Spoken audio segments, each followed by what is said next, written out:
Subscribe ਕਰੋ tractor fan channel ਨੂੰ, ਦੱਬੋ ਇਹ ਨੋਟੀਫਿਕੇਸ਼ਨ ਬੈਲ ਨੂੰ ਟਰੈਕਟਰਾਂ ਦੀਆਂ ਨਵੀਆਂ ਵੀਡੀਓਜ਼ ਦੇਖਣ ਲਈ। ਬਹੁਤ ਸਵਾਗਤ ਕਰਦਾ ਜੀ ਮੈਂ ਸਾਰਿਆਂ ਦਾ ਟਰੈਕਟਰ ਫੈਨ ਚੈਨਲ ਤੇ। ਆਹ ਤੁਹਾਨੂੰ ਇੱਕ ਅੱਜ ਨਵਾਂ ਸੀਡਰ ਦਿਖਾਉਣੇ ਆ ਜੀ, ਜੋ ਕਿ ਬਣਾਇਆ ਹੈ ਗੁਰੂ ਨਾਨਕ ਐਗਰੀਕਲਚਰ ਕਾਰਪੋਰੇਸ਼ਨ ਨੇ। ਇਹਦਾ ਨਾਮ ਹੈ ਕਿੰਗ ਸੀਡਰ। ਤੁਸੀਂ ਦੇਖ ਸਕਦੇ ਹੋ ਇਹਦੀ ਪਰਫਾਰਮੈਂਸ।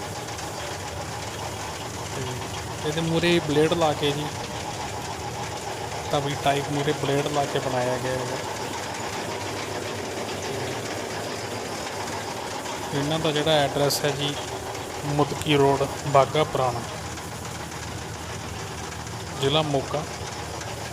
ਅਤੇ ਬਾਕੀ ਕੰਟੈਕਟ ਨੰਬਰ ਹੈ ਜਿਹੜਾ ਇਹਨਾਂ ਦਾ, ਉਹ ਮੈਂ ਥੱਲੇ ਡਿਸਕ੍ਰਿਪਸ਼ਨ ਦੇ ਵਿੱਚ ਲਿਖ ਦੂੰਗਾ।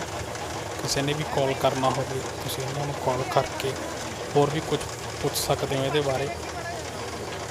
ਅਤੇ ਗੱਲ ਕਿ ਆਪਾਂ ਇਹਦੇ ਰੇਟ ਦੀ, ਇਹਦਾ ਰੇਟ ਰੱਖਿਆ ਗਿਆ ਜੀ 2.25 ਲੱਖ ਰੁਪਈਆ। ਜਿਹੜਾ ਇਹਦਾ ਰੇਟ 2.25 ਲੱਖ ਰੁਪਈਆ ਰੱਖਿਆ ਗਿਆ ਹੈਗਾ। ਬਾਕੀ ਮੌਕੇ 'ਤੇ ਜੋ ਹੋਊਗਾ ਘੱਟ ਵੱਧ ਸਕਦੇ ਆ, ਉਹ ਵੱਖਰੀ ਗੱਲ ਹੈ। ਅਤੇ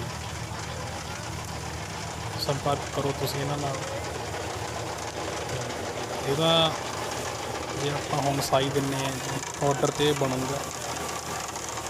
ਅਤੇ ਜਿਵੇਂ ਹੁਣ ਸੀਜ਼ਨ ਟੱਪ ਰਿਹਾ ਹੈਗਾ, ਤਾਂ ਨੈਕਸਟ ਮੰਥ ਮਿਲ ਜੂਗਾ ਤੁਹਾਨੂੰ, ਨੈਕਸਟ ਵਾਲੇ ਸਾਲ ਤੁਹਾਨੂੰ ਮਿਲ ਜੂਗਾ।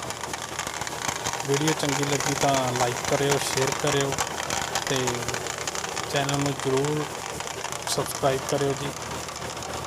ਵੀਡੀਓ ਨੂੰ ਵੱਧ ਤੋਂ ਵੱਧ ਲਾਈਕ ਕਰੋ ਜੀ ਪਲੀਜ਼।